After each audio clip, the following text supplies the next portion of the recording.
ദൈവത്തിൻ്റെ അതിപരിശുദ്ധമായ നാമം വാഴ്ത്തപ്പെടുമാറാകട്ടെ. പണമല്ല പരിശുദ്ധാത്മാവിനെ തരും. ഒരു വാക്യം വായിക്കാം. സങ്കീർത്തനം 61:1. ദൈവമേ എൻ്റെ നിലവിളി കേൾക്കണമേ, എൻ്റെ പ്രാർത്ഥന ശ്രദ്ധിക്കണമേ. ദൈവമേ എൻ്റെ നിലവിളി കേൾക്കണമേ, എൻ്റെ പ്രാർത്ഥന ശ്രദ്ധിക്കണമേ എന്ന് ദാവീദ് ദൈവത്തോട് നിലവിളിക്കുക. ദൈവമേ എൻ്റെ നിലവിളി കേൾക്കണമേ, എൻ്റെ പ്രാർത്ഥന കേൾക്കണമേ. അതായത് ആഴങ്ങളിൽ നിന്ന്, അല്ലെങ്കിൽ ചുഴികളിൽ നിന്ന്, കുഴികളിൽ നിന്ന് ഞാൻ നിലവിളിക്കുന്നു എങ്കിൽ അവൻ എന്നെ വിടുവിക്കുമെന്ന് സങ്കീർത്തനക്കാരൻ പറയുന്നു. എന്ന് പറഞ്ഞാൽ അങ്ങനെ കിടക്കുന്ന ആളുകളാണെങ്കിൽ, വിശ്വാസികളുടെ ഒന്നും ജീവിതത്തിൽ ദൈവം എല്ലാ കാലത്തും അങ്ങനെയൊന്നും അനുവദിക്കുന്നില്ല. അങ്ങനെ അനുവദിക്കുന്ന ഒരു കാലമുണ്ടെങ്കിൽ അത് ആഴമാണ്, ചുഴിയാണ്, കുഴിയാണ്. ആ സമയത്ത് നിലവിളിച്ചാൽ ദൈവം എന്നെ വിടുവിക്കും. ഇവിടെ എഴുതിയേക്കുന്ന ദൈവമേ എൻ്റെ നിലവിളി കേൾക്കണമേ, എൻ്റെ പ്രാർത്ഥന കേൾക്കണമേ എന്ന് ദാവീദ് പറഞ്ഞു. രണ്ടാമത്തെ വാക്യം പറഞ്ഞു, ഹൃദയം തളരുമ്പോൾ ഭൂമിയുടെ അറ്റത്ത് നിന്ന് ഞാൻ അങ്ങയെ വിളിച്ചപേക്ഷിക്കുന്നു, എനിക്ക് അപ്രാപ്യമായ അത്യുന്നത പാറയിലേക്ക് അങ്ങനെ നയിക്കണമേ എന്ന് ദാവീദ് നിലവിളിച്ചു എന്നാണ് നമ്മൾ വായിക്കുന്നത്. വേറൊരു വാക്യം നോക്കിയാൽ സങ്കീർത്തനം 40:1-2.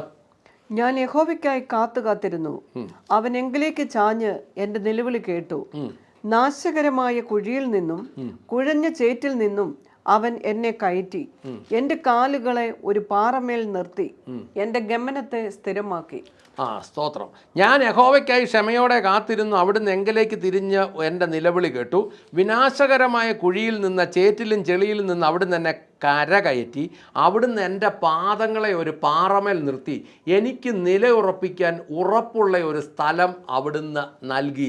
ഇത് വെള്ളവും ചെളിയുടെയും കാര്യമൊന്നുമല്ല, അങ്ങനെ എഴുതി വച്ചേക്കുന്നെങ്കിലും ഞാനായിരിക്കുന്ന പ്രശ്നങ്ങളിൽ നിന്ന് ഞാൻ ദൈവത്തോട് നിലവിളിച്ചപ്പോൾ ആ പ്രശ്നങ്ങളും പ്രതിസന്ധികളും ഇല്ലാത്ത ഒരു തലത്തിൽ, അല്ലെങ്കിൽ അതിൽ നിന്നും സുരക്ഷിതമായ ഒരു സ്ഥലത്തേക്ക് ദൈവം എന്നെ ഉയർത്തി നിർത്തി എന്നാണ് ഈ വാക്യത്തിൽ നമ്മൾ മനസ്സിലാക്കേണ്ടത്. അതായത് ഞാൻ ദൈവത്തോട് നിലവിളിച്ചാൽ ദൈവം എന്നെ വിടുവിക്കും, അത് തീർച്ചയാണ്. ഞാൻ ദൈവത്തോട് നിലവിളിച്ചാൽ ദൈവം എന്നെ വിളിക്കും. അതിൻ്റെ അടിസ്ഥാനപരമായ ഒരു വാക്യം നമ്മൾ പുതിയ നിയമത്തിൽ നിന്ന് വായിക്കാം. ലൂക്കാ സുവിശേഷം 11-ാം അധ്യായത്തിൻ്റെ 11, 12, 13. എന്നാൽ നിങ്ങളിൽ ഒരു അപ്പനോട് മകൻ അപ്പം ചോദിച്ചാൽ അവന് കല്ല് കൊടുക്കുമോ? അല്ല, മീൻ ചോദിച്ചാൽ മീനിന് പകരം പാമ്പിനെ കൊടുക്കുമോ? മുട്ട ചോദിച്ചാൽ തേളിനെ കൊടുക്കുമോ? അങ്ങനെ ദോഷികളായ നിങ്ങൾ നിങ്ങളുടെ മക്കൾക്ക് നല്ല ദാനങ്ങളെ കൊടുപ്പാൻ അറിയുന്നു എങ്കിൽ സ്വർഗസ്ഥനായ പിതാവ് തന്നോട് യാചിക്കുന്നവർക്ക് പരിശുദ്ധാത്മാവിനെ എത്ര അധികം കൊടുക്കും. അപ്പം ദൈവം കൊടുക്കുന്നത് ദുഷ്ടരായ നമ്മുടെ മക്കൾക്ക് നമ്മൾ ഈ പറഞ്ഞ രീതിയിലൊന്നും കൊടുക്കുകയല്ലെങ്കിൽ, അതായത് പിതാക്കന്മാരെ നിങ്ങളുടെ ഒരുവനോട് മകൻ മീൻ ചോദിച്ചാൽ പാമ്പിനെ കൊടുക്കുകയില്ല, മുട്ട ചോദിച്ചാൽ തേളിനെ കൊടുക്കുകയില്ല. അങ്ങനെ നിങ്ങൾ ദോഷികളാണെങ്കിൽ നിങ്ങളുടെ മക്കൾക്ക് നല്ല ദാനങ്ങൾ കൊടുക്കേണ്ടത് എങ്ങനെയെന്ന് നിങ്ങൾ അറിയുന്നെങ്കിൽ സ്വർഗസ്ഥനായ നിങ്ങളുടെ പിതാവ് തന്നോട് യാചിക്കുന്നവർക്ക് എത്ര അധികമായി പരിശുദ്ധാത്മാവിനെ കൊടുക്കും. അപ്പോൾ ചോദ്യം, പരിശുദ്ധാത്മാവിനെ കൊടുത്തിട്ട് എന്നാ കാര്യം? എന്താ ഇതിൻ്റെ അർത്ഥം ദൈവത്തിൻ്റെ ആത്മാവ് സകലത് സൃഷ്ടിച്ചവനാണ്. യേശുവിനെ മരിച്ചവരിൽ നിന്ന് ഉയർപ്പിച്ചത് വരെ പരിശുദ്ധാത്മാവാണ്.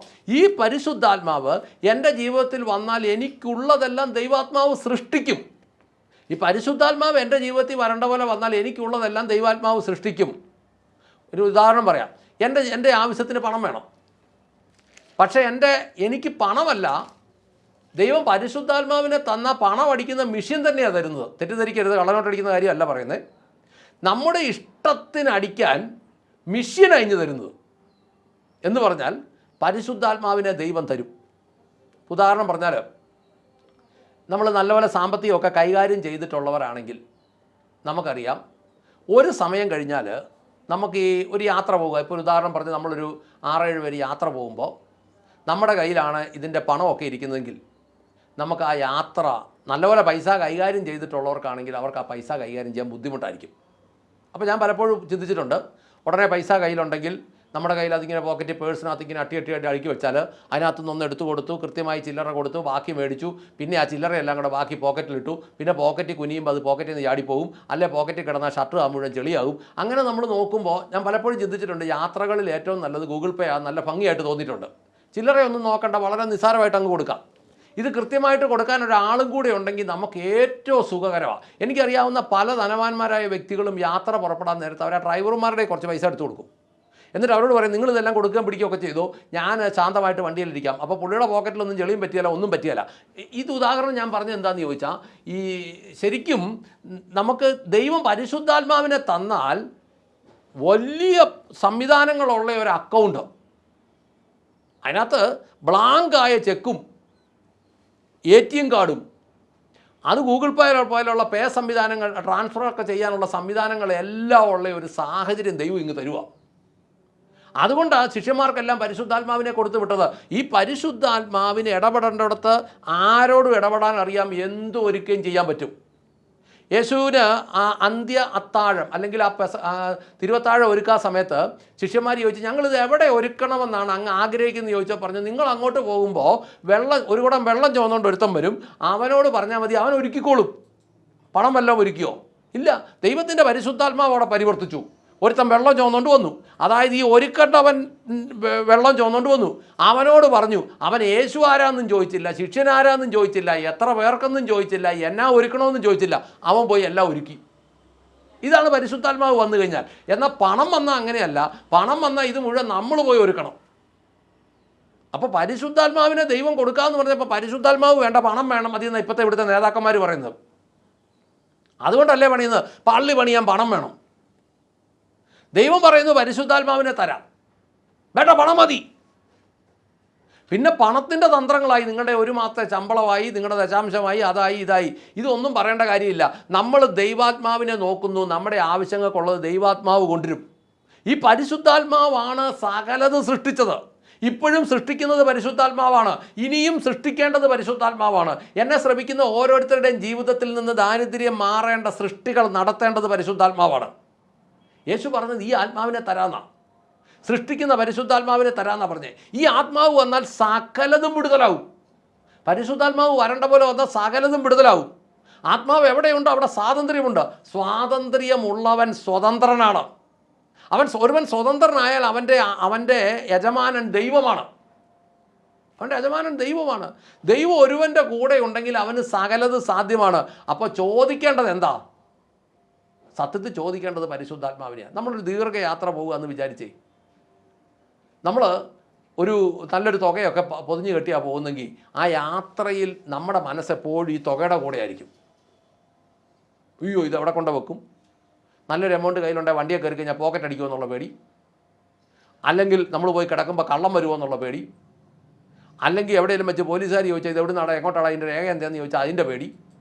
അതുകൊണ്ടല്ലേ യാത്രകളിൽ ആളുകളെല്ലാം കാർഡുകളല്ലേ ഉപയോഗിക്കുന്നത് എന്ന് പറഞ്ഞതുപോലെ ദൈവത്തിൻ്റെ പരിശുദ്ധാത്മാവ് നമ്മുടെ ഉള്ളിൽ വന്നാൽ നമ്മൾ ഈ വക ഭാരങ്ങളൊന്നും എടുക്കണ്ട. നമുക്ക് ആവശ്യമുള്ളത് ദൈവത്തിൻ്റെ പരിശുദ്ധാത്മാവ് കരുതും.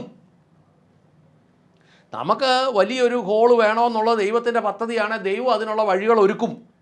എനിക്കറിയാവുന്ന പല സ്ഥലങ്ങളിലും മാന്യമായ ഹോളുകൾ പണിതപ്പോൾ അതിൻ്റെ പണിയുടെ 1-ാം ദിവസം മുതൽ പല സ്ഥലങ്ങളിൽ നിന്ന് ആളുകൾ അതിനുവേണ്ടി പണങ്ങൾ ഒരുക്കിക്കൊണ്ടിരുന്നു. എന്നാൽ ഏറ്റവും അവസാനത്തെ ബില്ല് കൊടുക്കുന്നതിന് ശേഷം അവിടെ പിന്നീട് 1 രൂപ വന്നിട്ടുമില്ല പണിയുടെ പേരിൽ. ദൈവം ചെയ്യും. ഇത് നമ്മൾ ഉടനീളം ഇതിനകത്ത് വായിക്കുന്നുണ്ട്. പഴയ നിയമത്തിലൊക്കെ ആലയം പണിയുടെ സമയത്ത് ഇസ്രായേൽ ജനം കൊണ്ടുവന്നത് ലാസ്റ്റ് ശില്പികൾ പറഞ്ഞ് ഇനി ഇത് കൊണ്ടുവരണ്ട, ഇവിടെ സൂക്ഷിക്കാൻ വയ്യ. കൊണ്ടുവരുന്നത് എന്നതാ വില കൂടിയ സ്വർണവും രക്തവും സാധനങ്ങളും ഒക്കെ കൊണ്ടുവരുന്നത് പോലും അവസാനം ശില്പികൾ പറഞ്ഞ് ഇനി ഇതിങ്ങോട്ട് കൊണ്ടുവരണ്ട, ഇവിടെ പറ്റുകയില്ല എന്ന് പറയുന്ന അവസ്ഥയിലോട്ട് വന്നു. ദൈവത്തിൻ്റെ പരിശുദ്ധാത്മാവ് പ്രവർത്തിച്ചാൽ അതാ സ്ഥിതി. എന്നാൽ ആഫ്രിക്കൻ ഭൂതങ്ങൾ പ്രവർത്തിച്ചു കഴിഞ്ഞാൽ ചോദിക്കേണ്ടി വരും, 1 മാസത്തെ പൈസ തരാവോ, അത് തരാവോ, ഇത് തരാവോ. അന്നേരം കണ്ടവാനം പോക്കറ്റുള്ളവന്മാരെയും വിളിച്ചുകൊണ്ട് വരേണ്ടി വരും. അവരും എല്ലാം കൂടെ കൂടിയിട്ട് പിച്ച തെണ്ടുന്ന അസംബ്ലി ചെയ്യാൻ പിന്നെ അങ്ങനെയുള്ള ആൾക്കാരെയും കൂടെ കൊണ്ടുവരും. ആഫ്രിക്കൻ ഭൂതങ്ങൾ വന്നാൽ ആഫ്രിക്കൻ ഭൂതങ്ങൾ ഇങ്ങനെയാണ് ജീവിക്കുന്നത്. യൂട്യൂബിലോട്ട് കയറിയ കുറേ മുട്ടയടിച്ചവന്മാരുണ്ട്, എല്ലാമേ ഭൂതങ്ങളാണ്. പകല് പാസ്റ്റർമാരും രാത്രി മന്ത്രവാദികളും. ഇവന്മാരൊക്കെ വരുന്നത് കാണണം. മുന്നിൽ ഒരു 5, 6, 7 BMW ബൈക്ക് ഇങ്ങനെ ഒത്തിരി ലൈറ്റുകൾ ഇങ്ങനെ മിന്നി, അതിൻ്റെ പുറകിൽ ഒരു 3-4 വലിയ കാറുകൾ, അതിൻ്റെ പുറകിൽ ഏറ്റവും പുറകിൽ റോൾസ് റോയ്സിൻ്റെ കാറിൽ ഇങ്ങനെ പുറകിലത്തെ സീറ്റുകൾ ഇങ്ങനെ മലർന്ന് കിടന്ന യേശുവിൻ്റെ ശിഷ്യം വരുന്നത് പ്രസംഗിക്കാൻ. യേശു വന്നത് കഴുതപ്പുറത്തും. കഷ്ടം. അവിടെ ചെന്ന് മേടിച്ചുകൊണ്ട് വരും. ഏതിനെയാണ്? ഇതിൻ്റെ പുറകിൽ മലന്ന് കിടക്കുന്ന ലോകത്തിൻ്റെ മാമോന്യ ഭൂതത്തെ. ഈ മാമോന്യ ഭൂതം വരുമ്പം ഭൂതം വന്നാൽ ചോദിക്കേണ്ടി വരും. 10 തലമുറയ്ക്കുള്ളത് കയ്യിലുണ്ടെങ്കിലും അതെടുക്കാതെ ചോദിക്കേണ്ടി വരും. അന്നേരം എന്ത് വേണ്ടിയെന്ന് വെച്ചാൽ ജനത്തിന് മുമ്പിലുള്ള വില പോവുകയും ചെയ്യും. പോയി കഴിഞ്ഞ് മാനസാന്തരപ്പെട്ടാലും ദൈവം ക്ഷമിക്കുകയില്ല. പിന്നെ പഴയ പോലെയുള്ള പ്രതാപമൊന്നും ദൈവം കൊടുക്കുകയില്ല. അത് പ്രത്യേകമായിട്ട് നമ്മൾ മനസ്സിലാക്കണം. അങ്ങനെ ദൈവം പിടിച്ചു കഴിഞ്ഞാൽ പിന്നീട് വലിയ പ്രതാപമൊന്നും ദൈവം കൊടുക്കുകയില്ല. കാരണം അത് ഒരുത്തൻ്റെ സ്വഭാവം അങ്ങോട്ട് മനസ്സിലാക്കുന്നത് ദൈവമാണ്, അത് വെളിയിൽ വെളിപ്പെടുത്തുന്നതും ദൈവമാണെങ്കിൽ ദൈവം പിന്നീട് അവനെ ഒരു ചെറിയ മൂക്കയറിട്ട് നിർത്തുകൊള്ളും. അതുകൊണ്ട് നിഷ്കളങ്കമായി ദൈവത്തെ സേവിക്കാൻ, സ്നേഹിക്കാനും ശുശ്രൂഷിക്കാനും തീരുമാനമെടുത്താട്ടെ. പ്രാർത്ഥിക്കാം. സ്വർഗസ്ഥനായ ഞങ്ങളുടെ പിതാവേ, ഞങ്ങളുടെ കർത്താവായ യേശു ക്രിസ്തുവേ, പരിശുദ്ധാത്മാവായ ഞങ്ങളുടെ നല്ല ദൈവമേ, നല്ല ദിവസത്തിനായി ഞങ്ങൾ നന്ദി പറഞ്ഞ് പ്രാർത്ഥിക്കുന്നു. ഞങ്ങൾക്ക് കർത്താവെ പണമല്ല വേണ്ടത്, പരിശുദ്ധാത്മാവിനെയാണ് വേണ്ടത്. ഞങ്ങളുടെ ജീവിതത്തിലെ പ്രതിസന്ധികളിൽ ഞങ്ങൾക്ക് ആവശ്യമുണ്ട് പണം.